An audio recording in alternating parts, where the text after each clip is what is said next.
Ceci est un livre audio autogénéré par Google. Introduction. Le permis de conduire est une institution bien ancienne. Un décret du préfet de police de Paris du 10 mars 1899 réglementait la circulation des véhicules à moteur mécanique. C'est un peu plus tard, avec un décret du 27 mai 1921 que le permis de conduire a acquis son appellation actuelle. Bien évidemment, depuis cette date, de nombreuses réformes ont touché le permis de conduire. La plus importante est sans conteste celle qui l'a affublé d'un nombre de points. L'histoire du permis à points démarre en 1989. Mais ce n'est que le 1er juillet 1992 que celui-ci entre effectivement en vigueur, au début de l'été, propice, comme chacun le sait, aux grandes migrations des vacanciers sur la route. L'introduction du système du permis à points dans l'arsenal répressif français a soulevé très rapidement une controverse. Non pas que sa philosophie ait été farouchement contestée. D'autres pays européens connaissaient déjà un permis peau de chagrin. C'était le cas du Royaume-Uni, de l'Allemagne et de la Grèce notamment. Le permis à points, quelles que soient ses provenances et ses visages, participe à la lutte contre l'insécurité routière. C'est sur le terrain de sa légalité même que se sont orientés les censeurs. L'article 21 de la loi numéro 89A469 du 10 juillet 1989 relative à diverses dispositions en matière de sécurité routière et en matière de contravention qui a institué le permis à points, prévoyait que celui-ci entrerait en vigueur à une date qui sera fixée par décret en Conseil d'État et ne pourra être postérieure au 1er janvier 1992. En dépit de cette date butoir, et en l'absence d'une nouvelle loi prorogeant ce délai, deux décrets du 25 et du 29 juin 1992 fixèrent l'entrée en vigueur du permis à points au 1er juillet 1992. De nombreux recours ont été intentés en vue de faire constater l'illégalité du permis à points, au motif que la loi fixait un délai au terme duquel le gouvernement ne pouvait plus prendre de texte d'application et dès lors, envisager la mise en place effective du système. Sensibles à cet état de fait, nombre de juges du fond n'ont pas hésité à déclarer le permis à points illégal, par exemple. Tépol. Tarbes, 17 février 1993 Gaz. Pal, 1993 Issomme. 174, note Monsieur Cousinet Tépol. Privat, 8 novembre 1994 Docteur pénal 1995 numéro 10, note JH. Robert Tépol. Toulouse, 4 avril 1995 Gaz. Pal 24 août 1995. Néanmoins, les juridictions suprêmes n'ont guère laissé les espoirs des automobilistes prospérer. La Cour de cassation s'est refusée à examiner la question de l'illégalité du permis à points. Casse, crime. 6 juillet 1993 Docteur pénal 1993 numéro 259, note JH. Robert Rêve SC crime. 1994 page 118, note JP Delmas Saint-Hilaire. Dès 1994 page 33, note Pécouvra et Monsieur Massé Casse, crime. 11 juillet 1994 Boule. Crime numéro 271. Le Conseil d'État s'est prononcé sans ambages en faveur de la validité du décret du 25 juin 1992. Pour cette dernière juridiction, en fixant une échéance, le législateur n'avait pas entendu décider que la loi ne serait pas appliquée, au cas où le gouvernement ne prendrait pas dans le délai prévu, le décret. Dès 23 octobre 1992, 2 arrêts, dès 1992, page 511, Concle. H. Légal. HDA 1992, page 785, Cron. C'est Moguet et Herschwartz. Petites affiches 4 novembre 1992, numéro 133, note J. Massot. Cette dernière jurisprudence a finalement avalisé le permis à points, et la question de sa légalité n'occupe plus l'actualité aujourd'hui. D'autres textes viennent compléter l'architecture du permis à points. La loi numéro 90-1131 du 19 décembre 1990 organise la gestion du système en prévoyant la tenue d'un fichier informatisé recensant toutes les informations relatives au permis de conduire, sous l'autorité et le contrôle du ministre de l'Intérieur, AR. L225A1 et R225A1 et S. Ces routes. Le décret numéro 92-1228 du 23 novembre 1992 porte le capital du permis de conduire à 12 points. L'entrée en vigueur d'un nouveau code de la route au 1er juin 2001, en vertu de 2 ordonnances du 22 septembre 2000 et du 21 décembre 2000 et d'un décret du 22 mars 2001, amène une recodification intégrale du code de la route. Celle-ci ne remet pas toutefois en cause les principes généraux du dispositif du permis à points. Le fonctionnement du permis à points est somme toute plutôt simple. À l'état initial, le permis est affecté de 6 points. À l'issue d'une période probatoire de 3 ans, 2 ans pour les bénéficiaires de la conduite accompagnée, il atteint un maximum de 12 points. Le nombre de points est réduit en fonction d'un barème fixé par le code de la route, chaque fois que la réalité d'une infraction est établie. Seuls des délits et des contraventions peuvent entraîner un retrait de points. Quand le nombre de points est nul à la suite de la commission d'infraction, le permis de conduire perd sa validité. Les comportements les plus pénalisants aboutissent à la perte de 6 points au maximum. La commission d'au moins 2 infractions est donc requise pour aboutir à l'extinction du permis, sauf pour les personnes qui viennent de l'obtenir. Le dispositif du permis à points peut apparaître sévère car il implique à terme, pour certains conducteurs, la perte automatique du droit de conduire un véhicule. Pour autant, dès son apparition, le dispositif a été présenté comme porteur de vertus pédagogiques. Le permis à points a aussi pour fonction de responsabiliser les automobilistes en laissant planer la menace d'une sanction inéluctable, annulation du permis, en cas de récidive. La situation temporaire de la perte de points participe de cette logique. En effet, une possibilité de retrouver les points perdus existe, soit en suivant une formation spécifique, soit en s'abstenant de commettre une infraction pendant une période déterminée. Le permis à points est complémentaire d'autres formes de sanctions des comportements déviants sur la route. Le dispositif ne s'est pas substitué au texte législatif ou réglementaire préexistant. Il s'y est agrégé. Ainsi, le permis de conduire peut se trouver affecté par plusieurs mesures, dont certaines peuvent se cumuler. Le préfet dispose d'un pouvoir de suspension administrative. Les tribunaux judiciaires, tribunal correctionnel, tribunal de police et juridiction de proximité, peuvent quant à eux ordonner une suspension judiciaire de 10 ans ou plus, voire une décision d'annulation du permis avec interdiction de solliciter la délivrance d'un nouveau permis avant l'expiration d'un délai pouvant courir pendant 10 ans, par exemple. L232A1 C route, CPE accent aigu N221A8. Un automobiliste peut, par exemple, subir une mesure de suspension administrative de son permis, puis par l'effet d'une condamnation judiciaire pour les mêmes faits, perdre plusieurs points. Une vingtaine d'années après son entrée en vigueur, le dispositif du permis à points aurait pu dévoiler une certaine maturité. Il n'en est rien. Une fois la polémique sur sa légalité éteinte, la jurisprudence a eu à répondre sur sa nature juridique véritable et sur les conséquences de l'automaticité du retrait de points. Une nouvelle loi du 12 juin 2003, largement médiatisée, a réformé une nouvelle fois le permis de conduire. Le permis à points a fait l'objet de plusieurs retouches censées dynamiser son efficacité, tandis que les mesures de suspension et d'annulation judiciaire du permis ont été renforcées, notamment en limitant sérieusement les possibilités d'obtenir un permis blanc, c'est-à-dire un aménagement de la suspension permettant à l'automobiliste de continuer à utiliser son véhicule pour les besoins de son activité professionnelle. Par ailleurs, pour les conducteurs novices, le permis de conduire est devenu probatoire à compter du 1er mars 2004. Depuis, les nouveaux titulaires du permis de conduire possèdent pendant 3 ans seulement la moitié du nombre de points, à savoir 6 points au lieu de 12. Ce délai est réduit à 2 ans pour les bénéficiaires de l'apprentissage anticipé de la conduite, couramment appelé conduite accompagnée.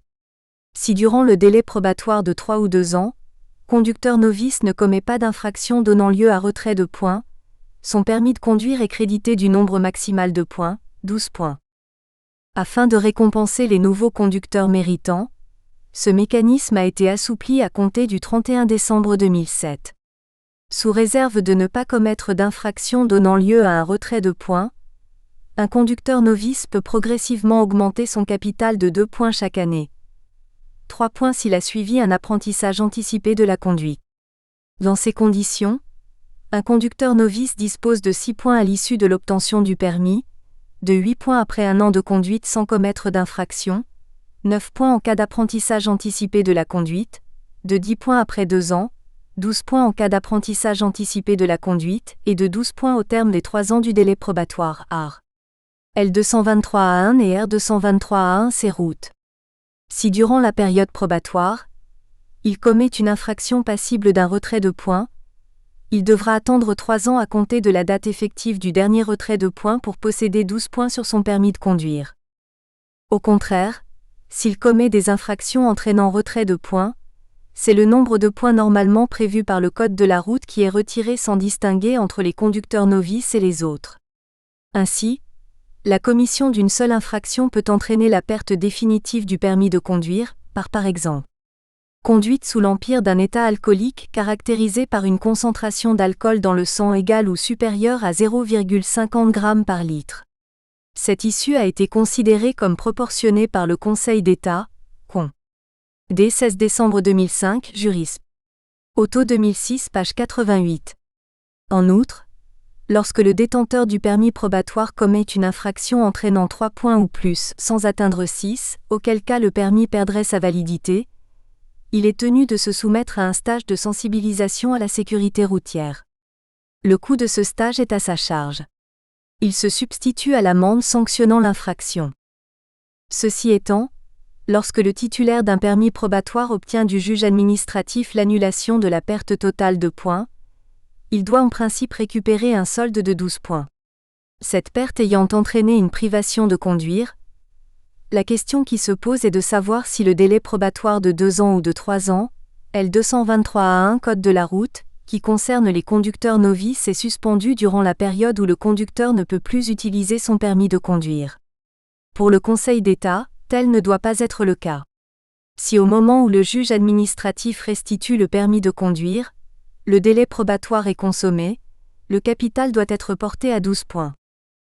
Dans l'hypothèse où l'exécution de l'annulation contentieuse intervient après l'expiration du délai probatoire décompté de la date d'obtention du permis, il incombe à l'administration, à moins qu'elle ne prononce un retrait de points au titre d'une autre infraction, de restituer à l'intéressé un permis de conduire affecté d'un capital de 12 points, sans que puisse y faire obstacle la circonstance que le titulaire s'est trouvé empêché de conduire pendant une partie du délai, Con.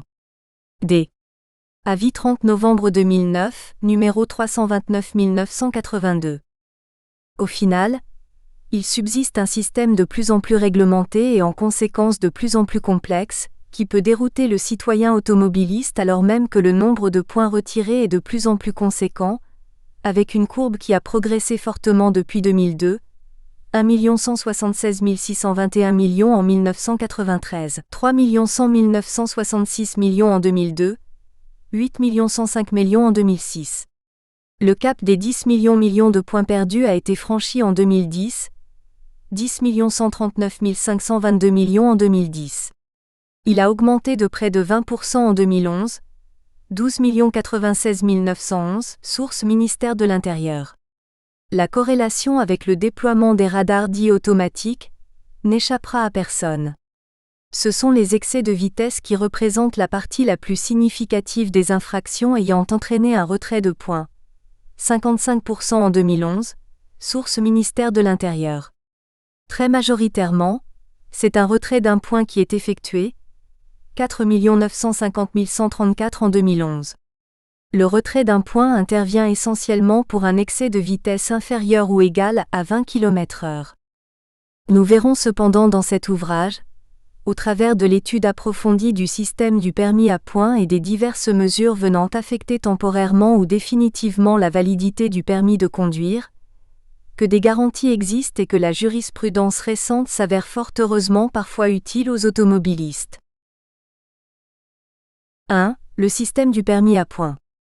Le permis de conduire est affecté, pour tous les automobilistes, d'une quantité de points qui est réduite à la suite de la commission d'infraction au code de la route. Ce système du permis à points répond à des conditions de mise en œuvre précises, section 1, au terme d'une procédure particulière, section 2.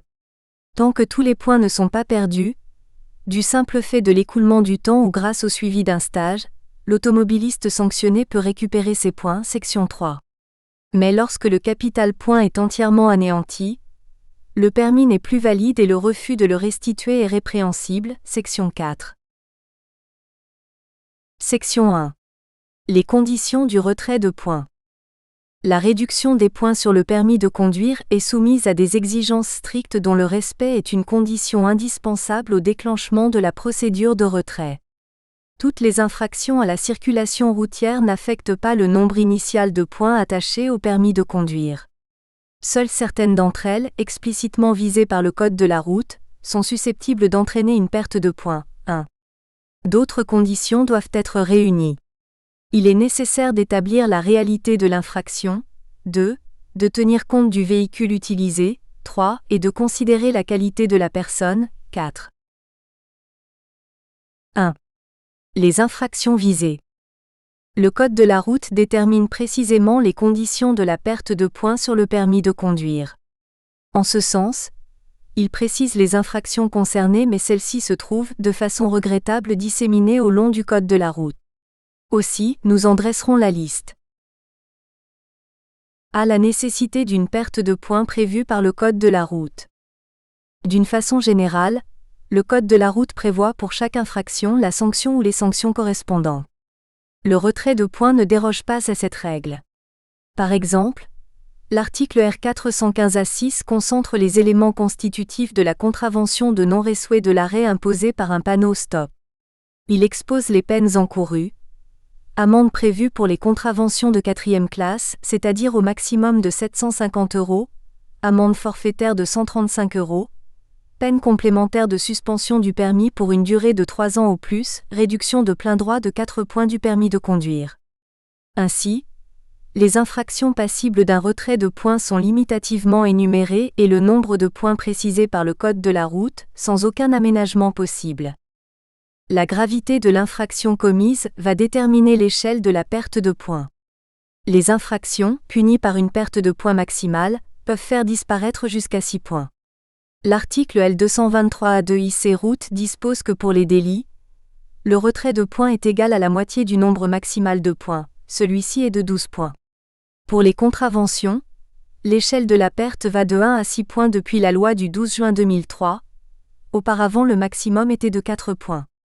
Cet article indique aussi qu'en matière de contravention, le retrait est, au maximum, égal à la moitié du nombre maximal de points. Excepté pour les titulaires d'un permis probatoire, on l'a déjà signalé, la commission d'une infraction ne permet donc pas à elle seule d'aboutir à la disparition totale des points affectés au permis de conduire. Le seuil de 6 points est toutefois relevé en présence d'infractions commises simultanément. Dans cette hypothèse, les retraits de points pour plusieurs infractions dont au moins un délit se cumulent, mais sans jamais dépasser 8 points. Peu importe que les infractions commises soient des délits ou des contraventions, art. L223A2 3C route. B. Les infractions passibles d'une perte de points. Les infractions passibles d'une perte de plein droit de 6 points sont les suivantes. Atteinte involontaire à la vie, homicide involontaire ou atteinte à l'intégrité d'une personne, blessure involontaire, entraînant une incapacité qui excède 3 mois lorsque l'infraction est commise à l'occasion de la conduite d'un véhicule terrestre à moteur art. L232A1 et L232A3 C route. En l'absence de tout signe d'ivresse manifeste, conduite ou accompagnement d'un élève conducteur sous l'empire d'un état alcoolique caractérisé par une concentration d'alcool dans le sang égale ou supérieure à 0,50 g par litre, ou par une concentration d'alcool dans l'air expiré égale ou supérieure à 0,25 mg par litre, art. L234A1I et R234A1I C route. En l'absence de tout signe d'ivresse manifeste, conduite d'un véhicule de transport en commun sous l'empire d'un état alcoolique caractérisé par une concentration d'alcool dans le sang égale ou supérieure à 0,20 g par litre, ou par une concentration d'alcool dans l'air expiré égale ou supérieure à 0,10 mg par litre, art. L234A1I et R234A1I C route. Conduite d'un véhicule ou accompagnement d'un élève en état d'ivresse manifeste, art. L234A1 C route. Conduite d'un véhicule ou accompagnement d'un élève après usage de stupéfiants, art. L235A1 C route. Refus de se soumettre aux vérifications destinées à établir si le conducteur impliqué dans un accident mortel de la circulation conduisait sous l'influence de substances ou plantes classées comme stupéfiants. Art. L235A3 route.